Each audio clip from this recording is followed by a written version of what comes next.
49장 맨 위에 보시면 주제가 이방의 빛 이스라엘입니다. 하나님께서는 이스라엘 백성들을 이방 가운데 빛으로 삼으셔서 그들을 통하여 하나님의 구원의 역사를 이루어 가고자 하시는 하나님의 섭리가 여기에 기록되어 있습니다. 우리는 홀로 서야 되는 시기가 있습니다. 그래서 어린아이가 태어나면 그 아이가 기는 것을 배우고, 그리고 아장아장 걷는 것을 배우고, 또 잘 걷게 되면 뛰는 것을 배우고, 뛰다가 넘어지면 그렇게 뛰면 안 되겠다라는 것도 배우고, 그러면서 홀로 서기를 하는데, 홀로 서기를 하면서 특히 성숙을 이루는 사람들을 보면 내가 홀로 섰지만 나중에 내가 홀로 이 일들을 감당할 수 있는 건 아니라는 것을 스스로 깨닫게 됩니다. 그래서 나 혼자 살아갈 수 없다라는 것을 깨닫는 것이죠. 물론 자기 일을 하는 것은 스스로 당연한 거지만 어렵고 힘든 일 가운데 이 일을 도울 사람을 하나님께서 항상 나에게 붙여주신다는 사실입니다. 그래서 이 일을 혼자 할 수 없기 때문에 하나님은 가정을 허락하셨고, 하나님은 연약한 어린아이에게 가정의 울타리 안에 키우게 하십니다. 일정 기간 자녀를 키우다가 성장하면 독립하고, 독립한 자녀는 또 가정을 이루는 것이 일반적인 사람들의 삶인데, 이런 과정을 통해 한 공동체가 형성이 되는 것이죠. 가정이 모여서 사회가 되고, 사회는 서로 돕고 의지하는 공동체가 됩니다. 교회 공동체도 역시 마찬가지입니다. 홀로 떨어져서 신앙생활 하는 것은 무척 어렵습니다. 믿음이 좋은 사람들이 어린 성도를 양육하는 것이 맞습니다. 교회를 오래 다닌 분들이 교회를 오래 다니지 못한 분에게 본이 되고, 또 신앙생활을 어떻게 해야 되는지를 잘 말로만 하는 게 아니라 삶으로 보여주는 것이 그래서 필요하다라는 것이죠. 그래서 우리 교회 예배 생활, 또 목장의 생활, 또 우리가 선교회의 생활, 이것을 다 함께 어우르고 나갈 수 있는 것이 바로 그 사람을 돕는 것이 된다는 것이죠. 오늘 읽은 말씀이 바로 그런 거예요. 하나님 없이 혼자 일하다가 어려움을 겪는 어리석은 백성들을 이야기합니다. 그게 바로 이스라엘 백성들이죠. 오늘 1절을 보시면 섬들아 내게 들으라, 먼 곳 백성들아 귀를 기울이라. 여호와께서 태에서부터 나를 부르셨고 내 어머니의 복중에서부터 내 이름을 기억하셨으며, 여기 태에서부터 나를 부르셨고 내 어머니의 복중에서부터 내 이름을 기억하였다. 이건 어떻게 보면 소명자를 의미하고 있습니다. 스스로 하나님께 나온 사람이 없다라는 거예요. 하나님께서 택하셨기 때문에 나올 수 있었던 겁니다. 저와 여러분도 예수님께서 우리를 사랑하시고 택하셔서 이 자리에 나올 수 있고 하나님을 믿게 된 것이지, 내가 예수 믿겠어요 라고 해서 믿은 것 같지만 그렇지 않다는 거죠. 그 배후에는 하나님의 손길이 있었다. 바로 그것을 우리에게 깨닫게 해줍니다. 지금까지 우리가 이사야서를 보면서 얼마나 하나님 앞에서 불순종하고 반항을 했지 않습니까? 그럼에도 불구하고 하나님은 그들에게 계속 물론 경고의 말씀은 전했지만, 그러나 그 경고는 그들을 다시 하나님께서 회복시켜 주시고 온전케 하시기 위한 하나님의 섭리에 다 포함되어 있었던 것이라는 거죠. 그래서 우리는 이 말씀이 어떻게 보면 이스라엘 백성들 너희들이 왜 이러한 택함을 받았는지에 대해서 좀 생각을 해보라는 겁니다. 그래서 그 비유를 오늘 1절에서 13절까지 계속 얘기합니다. 2절을 보시면 2절과 3절에 내 입을 날카로운 칼같이 만드시고 나를 그의 손 그늘에 숨기시며 나를 갈고 닦은 화살로 만드신 게 화살통에 감추시고 내게 이르시되 너는 나의 종이요 내 영광을 내 속에 나타낼 이스라엘이라 하셨느니라. 여기 보면 하나님께서 그 종을 준비시키는 내용입니다. 자, 내 입을 날카로운 칼같이 만드시라는 표현은 여러분 주로 성경에서 칼은 뭘 의미하죠? 하나님의 말씀을 의미합니다. 너희에게 하나님의 말씀을 대언할 수 있는 걸 내가 너에게 주지 않았느냐라는 거죠. 너희들에게 율법을 준 것은 그냥 지키는 것이 아니라 그 율법을 살아낼 때 바로 그 하나님의 말씀, 그 권능의 말씀을 대언하라는 거죠. 그래서 많은 선지자들의 사명이 그러했고 예수님께서도 말씀을 전하실 때 그 지혜의 말씀이 모든 인간의 거짓과 술수를 드러냈습니다. 요한계시록 1장 16절에도 인자를 나타내며 그의 입에서 좌우의 날쌘 검이 나온다라고 또 설명합니다. 마찬가지로 하나님께서 우리로 하여금 성경을 배우고 믿고 따르게 하시되 그것을 통해 나를 전도자로 세우시기를 원하시고 있다라는 거죠. 우리에게 말씀을 주시고 은혜를 줬다라는 건 그 은혜 받은 것 하나님의 말씀을 전하는 자의 삶을 살라고 얘기하고 있어요.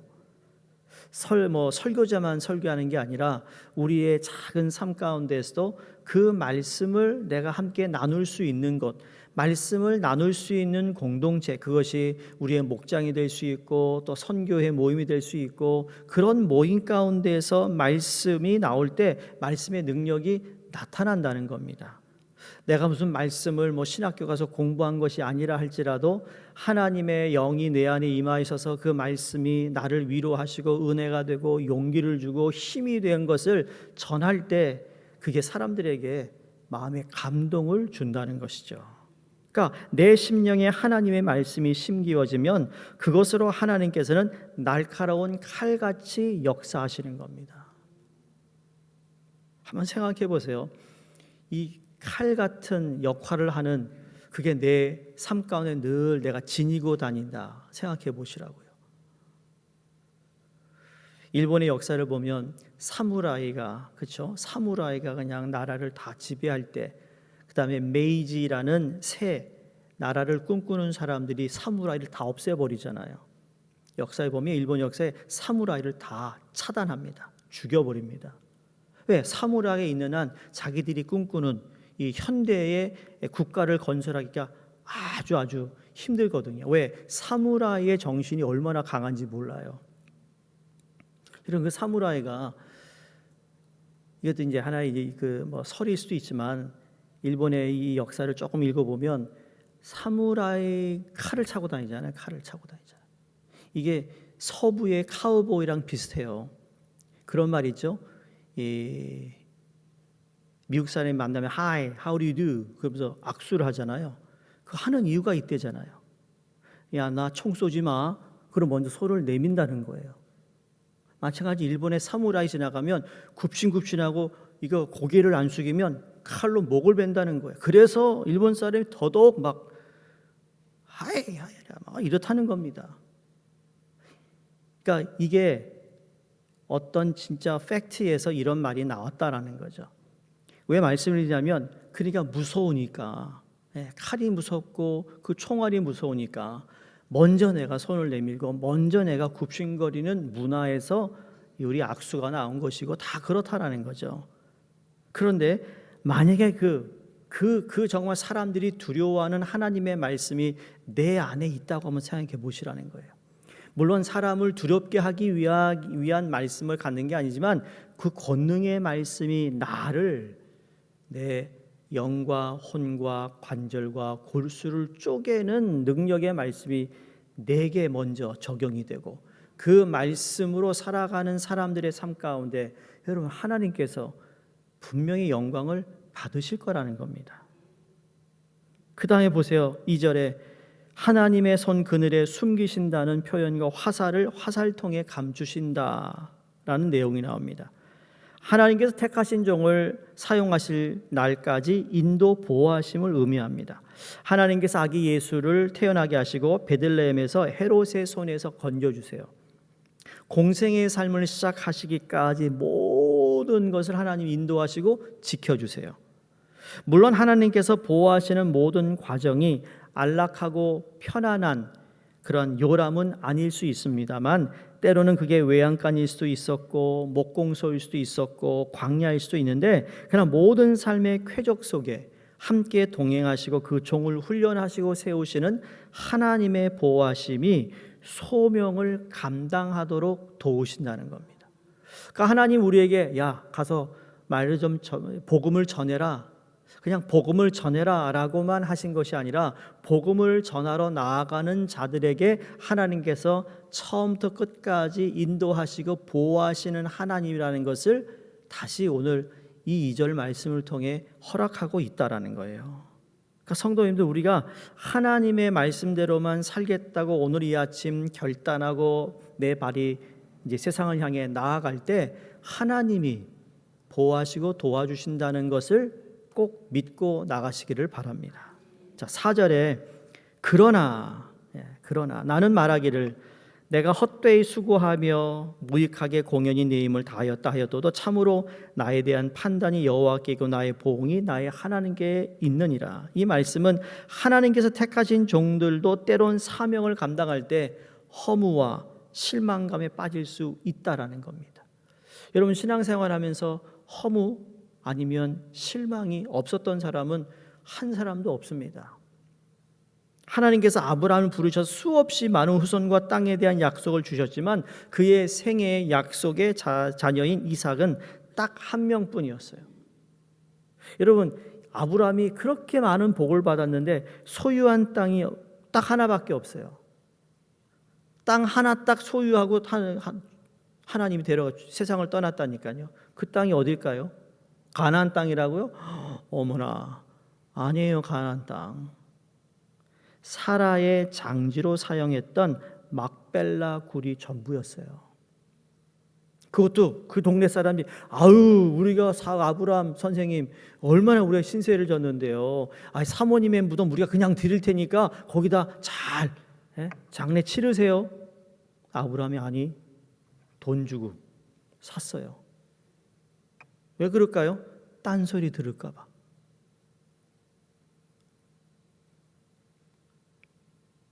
우리도 신앙생활 할 때 때로는 이런 자세가 필요한 것 같아요. 아니야, 내가 내야 돼. 그냥 가져가세요. 아니야, 내야 돼. 저희 교회 세탁소 하는 분이 많잖아요. 어느 날 토요 새벽 마치고 아침에 식사하는데 어느 분이 저에게 목사님, 어떻게 세탁을 어떻게 하세요? 어떻게 하겠냐? 맡기죠. 혹시 우리 교회 누가 목사님 그 빨래를 해주니 모르지만 세탁하는 거서 세탁소는 제가 갑니다. 제가 한 번은 맡긴 적이 없습니다. 괜히 부담 주고 싶지 않습니다. 목회자를 위해 세탁하지 않지만 나는 내 돈 주고 세탁합니다. 어떻게 보면 너무 냉정해, 목사님. 아니요, 그게 서로를 위한 거예요.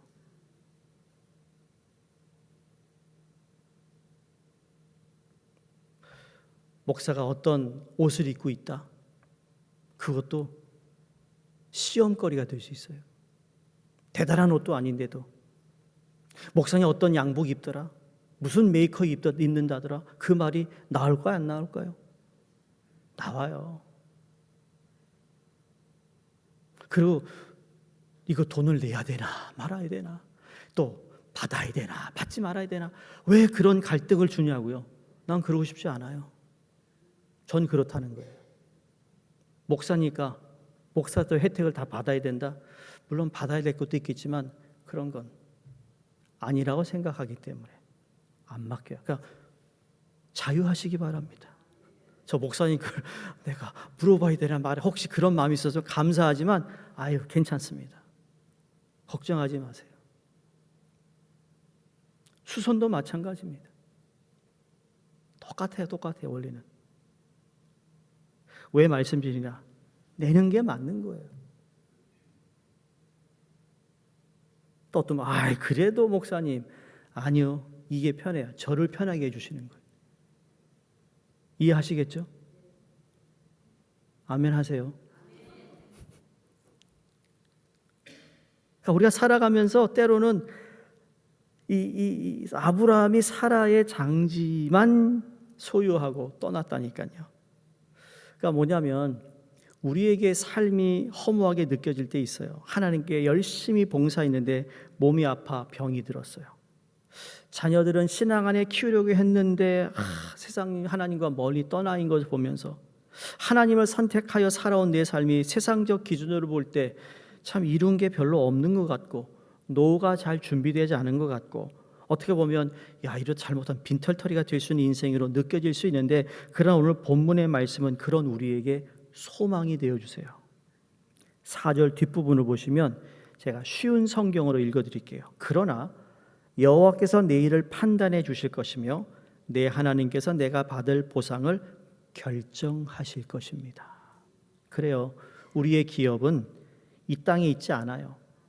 우리의 삶이 가치 있는 삶이었는지 무의미한 삶이었는지 이 땅에 썩어질 것으로 증명될지 않을지는 하나님께서 결정하신다는 거죠.